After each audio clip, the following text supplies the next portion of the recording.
Salute സഹോദരരെ. ഓർക്കുമ്പോഴെല്ലാം വല്ലാത്ത കുറ്റബോധം തോന്നുന്ന ഒരു സംഭവം ഉണ്ടായിട്ടുണ്ട്. ആലപ്പുഴ ജില്ലയിൽ വെച്ച് തന്നെയാണ്. മാരാരിക്കുളം പോലീസ് സ്റ്റേഷൻ്റെ അതിർത്തിയിൽ ഒരു പ്രാചീന ഒരു തറവാട്. ആ തറവാട്ടിൽ താമസിക്കുന്ന കാരണവർ കുറച്ച് പ്രായമായ വ്യക്തിയാണ്. 75 വയസ്സിനോട് അടുപ്പിച്ചുള്ള പ്രായമുണ്ട്. അദ്ദേഹം ഒരു റിട്ടയേർഡ് സർക്കാർ ഉദ്യോഗസ്ഥനാണ്. അദ്ദേഹത്തിൻ്റെ ഭാര്യയുമായി താമസിക്കുന്നു. വലിയ നാലുകെട്ടൊക്കെയുള്ളൊരു വീടാണ്. കൂട്ടത്തിൽ ഒരു ചെറു മകളും ഉണ്ട്. മകളുടെയോ മകൻ്റെയോ മോളാണ്.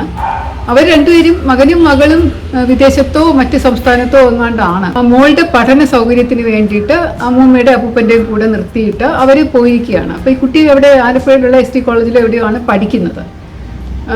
ഈ വീട്ടിൽ രണ്ടുപേർക്കും, ഈ അമ്മൂമ്മയ്ക്കും അപ്പൂപ്പനും അസുഖങ്ങളൊക്കെ ഉണ്ട് ഒരുപാട്, പ്രായമായതുകൊണ്ട്. അമ്മൂമ്മ കടുത്ത ഡയബറ്റിക് പേഷ്യൻ്റാണ്. അപ്പൂപ്പന് ഒരു മൂത്രസംബന്ധമായ അസുഖമുണ്ട്. ഇടയ്ക്കിടയ്ക്ക് ഇങ്ങനെ മൂത്രം പോയിക്കൊണ്ടിരിക്കുന്ന ഒരു അസുഖമുണ്ട്. എന്തായാലും അവർക്ക് വീട്ടിലൊരു ഹോം നേഴ്സ് വന്നാണ് അവരെ ഇടയ്ക്കിടയ്ക്ക് കുത്തിവെക്കുകയും ചികിത്സിക്കുകയും ചെയ്തത്. അത് അടുത്ത വീട്ടിൽ തന്നെയുള്ള ഒരു പയ്യനാണ്, ഒരു ആൺകുട്ടിയാണ്. നേഴ്സിങ്ങിന് പഠിച്ചിട്ട്, നേഴ്സിംഗ് കഴിഞ്ഞിട്ട് എന്തോ നേഴ്സിങ്ങിൻ്റെ തന്നെ ഉപരിപഠനത്തിന് എന്തോ പഠിച്ചുകൊണ്ടിരിക്കുന്ന ഒരു സുമുഖനായിട്ടുള്ള ഒരു ചെറുപ്പക്കാരനാണ്. അവർ കുറേ വർഷങ്ങളായിട്ട് ഫാമിലിയായിട്ട് അറിയാവുന്നത് കൊണ്ട് ആ പയ്യൻ ഇടയ്ക്കിടയ്ക്ക് നല്ല സ്വാതന്ത്ര്യമായിട്ട് അവിടെ വന്ന് കയറുകയൊക്കെ ചെയ്യാം. അപ്പോൾ അങ്ങനെ ആ ഒരു ദിവസം രാവിലെ അറിയുന്നത് ഈ അപ്പൂപ്പൻ കൊല്ലപ്പെട്ട് കിടക്കുന്ന സംഭവമാണ് പോലീസ് റിപ്പോർട്ട് ആകുന്നത്. ഒരു അസ്വാഭാവികതയുണ്ട്. കാരണം അയാളുടെ ഇങ്ങനെ ഒരു തുണിയിട്ട് മൂടി കെട്ടിയിട്ടുണ്ട്. പിന്നെ ശരീരം തണുത്ത് മരവിച്ച് കിടക്കുകയാണ് എന്ന് പറഞ്ഞു. അപ്പോൾ അങ്ങനെ എന്നെ വിവരം അറിയിക്കുമ്പോൾ എല്ലാ കൊലപാതക സീനുകളിലും ഞാൻ പോകും. അപ്പോൾ ഞാനും പോലീസുകാരോടൊപ്പം ചെന്നു. ഞാൻ പോയിട്ട് എന്തെങ്കിലും ചെയ്യാനായിട്ട് അനുവദിക്കാറുള്ളൂ. ഡിസ്റ്റർബ് ചെയ്യാനോ ഫോറൻസിക് ടീം വരാനോ പട്ടിയെ കൊണ്ടുവരാനോ എല്ലാം ഞാൻ അവിടെ ഫോട്ടോ എടുക്കാൻ പോലും ഞാൻ ചെന്ന് കണ്ടിട്ടേ ഞാൻ അനുവദിക്കാറുള്ളൂ സാധാരണ. അപ്പോൾ പോയി കാണുമ്പോൾ തറവാട് വീടിൻ്റെ വശത്തുള്ള ഒരു കുഞ്ഞു മുറിയിൽ, അത് വെളിയിലോട്ടൊരു വാതിലുകൊണ്ട്, അപ്പൂപ്പൻ സ്വന്തം കട്ടിലിൽ തന്നെ കിടക്കുകയാണ്. അയാളുടെ മൂക്കും വായും കൂടെ ചേർത്ത് ഇറുക്കി പുറകുവശത്ത് കെട്ടിയിട്ടിട്ടുണ്ട്. ഒരു കഷ്ണം തുണി ഇട്ടിട്ട് കെട്ടിയിട്ടിട്ടുണ്ട്. ആൾ മരിച്ചിട്ടുണ്ട്. കാരണം കണ്ടാൽ തന്നെ അറിയാം, നല്ല കോൾഡ്, ശരീരമൊക്കെ ഈ മരവിച്ചിരിക്കുന്ന റിഗർ മോർട്ടിസ് എന്ന് പറയും. അപ്പോൾ അതൊക്കെ സെറ്റിൻ ചെയ്ത ഒരവസ്ഥയാണ്. അപ്പം ഏകദേശം രാത്രി 1 മണി അടുപ്പിച്ച് അല്ലെങ്കിൽ 1:30-2 അടുപ്പിച്ചെങ്ങാണ്ട് മരണപ്പെട്ടു എന്നായിരുന്നു പോലീസിന്റെ നിഗമനം. അയാളുടെ ഭാര്യ കിടക്കുന്നത് വേറൊരു മുറിയിലാണ്, അവരുടെ ബെഡ്റൂമിലാണ്. അവർ രണ്ടുപേരും സെപ്പറേറ്റ് ആയിട്ട് കിടക്കാൻ തുടങ്ങിയിട്ട് കുറച്ച് നാളായി. കാരണം അപ്പൂപ്പൻ ഇടയ്ക്കിടയ്ക്ക് മൂത്രം ഒഴിക്കേണ്ടത് കൊണ്ട് ആൾക്ക് എളുപ്പം ഇറങ്ങി വാതിൽ തുറന്ന് പുറത്തു പോയി മുറ്റത്ത് മൂത്രം ഒഴിച്ചിട്ട് തിരിച്ചു കയറി വന്ന് കിടക്കുക എന്നുള്ളത് എളുപ്പമായതുകൊണ്ടാണ് ഈ സൈഡ് മുറിയിൽ കിടക്കുന്നത്. അകത്തുള്ള മുഖ്യ ബെഡ്റൂമിലാണ് അമ്മൂമ്മ കിടന്നിരുന്നത്. മകളും വേറൊരു കൊച്ചു ബെഡ്റൂമുണ്ട്, അവിടെയാണ് കിടന്നിരുന്നത്. കുറേ മുറികളുള്ള ഒരു തറവാടാണ്. എന്തായാലും ഞങ്ങൾ പരിശോധനയൊക്കെ ആരംഭിച്ചു. അന്വേഷണം ബാക്കി കാര്യങ്ങളെല്ലാം ഫോർമാലിറ്റീസ് ഒക്കെ ചെയ്തു. പോസ്റ്റ്മോർട്ടം ചെയ്തപ്പോൾ ക്ലിയറായിട്ട് സഫോക്കേറ്റഡ് ആണ്. ആളെ ശ്വാസം മുട്ടിച്ചാണ് കൊന്നിരിക്കുന്നത്. അത് മാത്രമല്ല, കഴുത്തിൽ ഞെക്കി പിടിച്ചിരിക്കുന്ന പാടുകളൊക്കെ കാണാൻ പറ്റും. കാര്യമായിട്ടൊന്നും മോഷണം പോയതായിട്ട് ആരും പറയുന്നില്ല. വലിയ വിലപിടിപ്പുള്ള ആഭരണങ്ങളോ സ്വർണമോ ഒന്നും ആൾ ശരീരത്തിൽ അണിഞ്ഞിരുന്നില്ല. വീട്ടിൻ്റെ അകത്തുനിന്നുള്ള വിലപിടിപ്പുള്ള സാധനങ്ങളൊന്നും മോഷണം പോയിട്ടില്ല എന്നാണ് അവർ പറഞ്ഞത്. അപ്പോൾ അതുകൊണ്ട് എന്തോ ഒരു അസ്വാഭാവികത ആദ്യം തന്നെ തോന്നി. കൂടുതൽ അന്വേഷിച്ചപ്പോൾ അവിടുത്തെ അന്വേഷണ ഉദ്യോഗസ്ഥർ ഒരു മിടുക്കനായിട്ടുള്ള ഒരു സർക്കിൾ ഇൻസ്പെക്ടറായിരുന്നു. അപ്പോൾ അദ്ദേഹം പറഞ്ഞത് ഈ പെൺകുട്ടിക്ക് ഈ പയ്യനുമായിട്ട്, നേഴ്സായിട്ട് വന്ന പയ്യനുമായിട്ട് ഒരു പ്രണയമുള്ളത് കൊണ്ട് അത് ചിലപ്പോൾ രാത്രിയിൽ പയ്യനെങ്ങാനും കയറി വരികയോ അവർ തമ്മിലുള്ള ബന്ധപ്പെടുന്നത് അപ്പൂപ്പൻ കണ്ടിട്ട് അതിനെ തടയാൻ വേണ്ടിയിട്ട് ചെയ്തതോ മറ്റോ ആകാം എന്നുള്ള ഒരു സംശയം സ്വാഭാവികമായിട്ടും CI പറഞ്ഞു.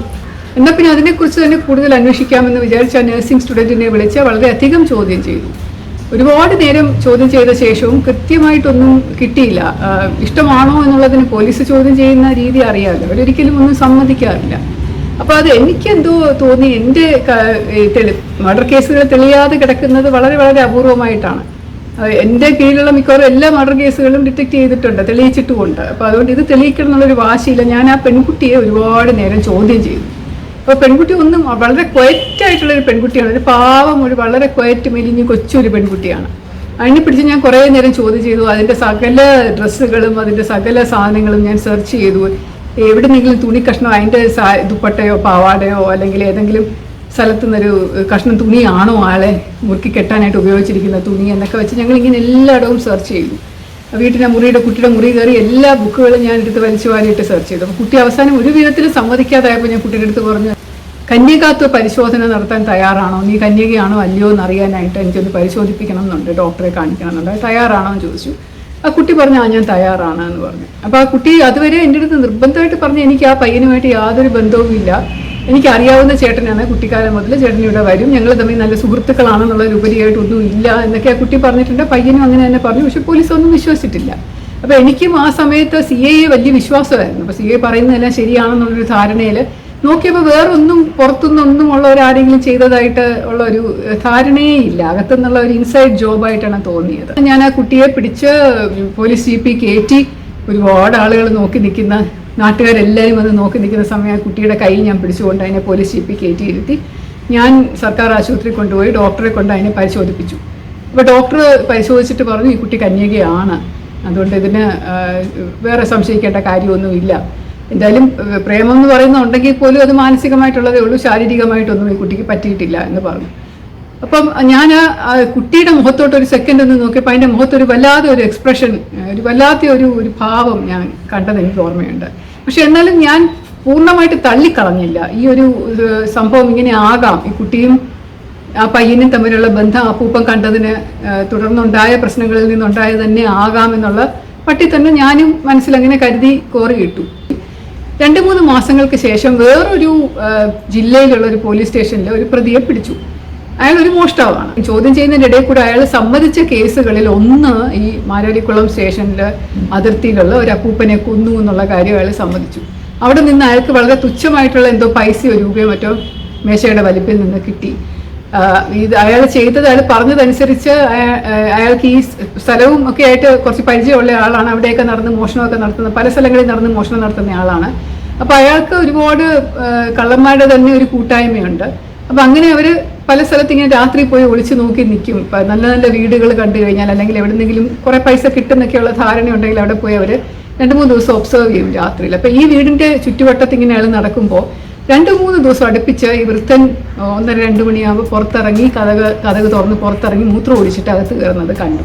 അപ്പോൾ ഇതൊരു നല്ല അവസരമാണല്ലോ കള്ളനകത്ത് കയറാൻ എന്ന് തോന്നിയത് കൊണ്ട് അയാൾ അവിടെ ഒരു ദിവസം പാത്തിരുന്ന് വൃദ്ധൻ ഇറങ്ങിയപ്പോൾ അയാളുടെ കയ്യിലുണ്ടായിരുന്ന തുണിയിട്ട് ചുറ്റി വലിച്ച്, ശബ്ദം ഉണ്ടാക്കാതിരിക്കാൻ ചുറ്റി വലിച്ച് മുഖം കെട്ടി തിരിച്ചു കൊണ്ടുപോയി കട്ടിലിൽ കൊണ്ട് കിടത്തി ശ്വാസം മുട്ടിച്ച് കൊന്ന ശേഷം അയാൾ എല്ലായിടവും പരിധി നോക്കി. പക്ഷെ ഈ മുറിയുടെ അകത്തോട്ട് അയാൾക്ക് കടക്കാൻ പറ്റിയില്ല. അവിടെ ഈ മുറിയുടെ പുറത്ത് സാധാരണ ഇയാൾ വെളിയിൽ ഇറങ്ങുന്ന ശീലമുള്ളതുകൊണ്ട് അമ്മൂമ്മ സ്വയം സുരക്ഷിതത്വത്തിന് വേണ്ടിയിട്ടായിരിക്കും. അത് രാവിലെ 5 മണിക്ക് എണീക്കുന്ന സ്വഭാവമുള്ള അമ്മൂമ്മയാണ്. അപ്പോൾ അതുകൊണ്ട് 5 മണിക്ക് എണീക്കുമ്പോൾ മാത്രമേ ആ മുറിയുടെ കുറ്റി അകത്തുനിന്ന് തുറക്കാറുള്ളൂ.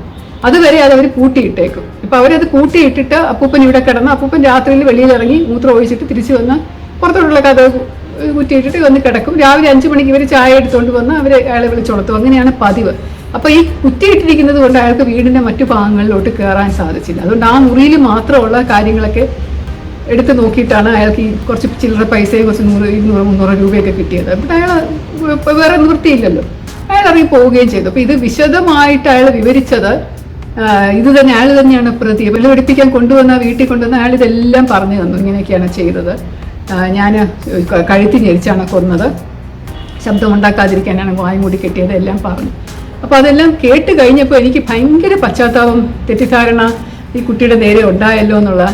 ഇതൊക്കെ ഈ കള്ളൻ്റെ ഈ വിവരണമൊക്കെ കേട്ടതിന് ശേഷം കേസ് തെളിയുകയും അയാൾ മോഷ്ടിച്ചുകൊണ്ട് പോയ കാശ് എന്തായാലും ആർക്കും ഒന്നും ഗുണവുമില്ല. പക്ഷെ കൊലപാതകമായതുകൊണ്ട് കൊലപാതകമായിട്ട് കേസ് കൊണ്ടുപോവുകയൊക്കെ ചെയ്തു. അന്നത്തെ കള്ളൻ്റെ തെളിവെടുപ്പിന് ശേഷം തന്നെ ഞാൻ അകത്ത് കയറി ഈ പെൺകുട്ടിയെ കണ്ട് ഞാൻ പറഞ്ഞു, മോളെ ക്ഷമിക്കണം, എനിക്ക് തെറ്റുപറ്റിപ്പോയതാണ് മോളെ, ഞാൻ ഒരുപാട് സംശയിക്കുകയോ ഉപദ്രവിക്കുകയൊക്കെ ചെയ്തിട്ടുണ്ട്, മാനസികമായിട്ട് ഒരുപാട് ടെൻഷനൊക്കെ തന്നിട്ടുണ്ടാവും, അതുകൊണ്ട് തെറ്റുപറ്റിപ്പോയത്, ആൻറ്റിയോട് മോൾ ക്ഷമിക്കണം എന്ന് ഞാൻ പറഞ്ഞത് എനിക്ക് ഓർമ്മയുണ്ട്.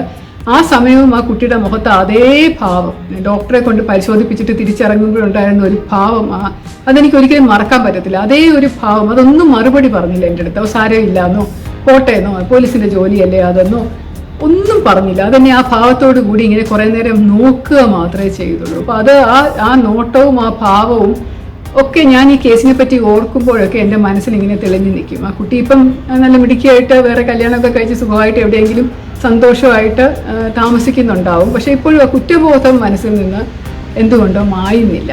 ആ കുട്ടി എന്നെ നോക്കിയത് ഒരു വലിയൊരു ഇതാണ്. അതിനുശേഷം ഞാൻ വളരെ വളരെ കെയർഫുള്ളായിട്ട് കേസുകളിൽ ആരെങ്കിലും സംശയിക്കാറുള്ളൂ. സസ്നേഹം, ശ്രീലേഖ.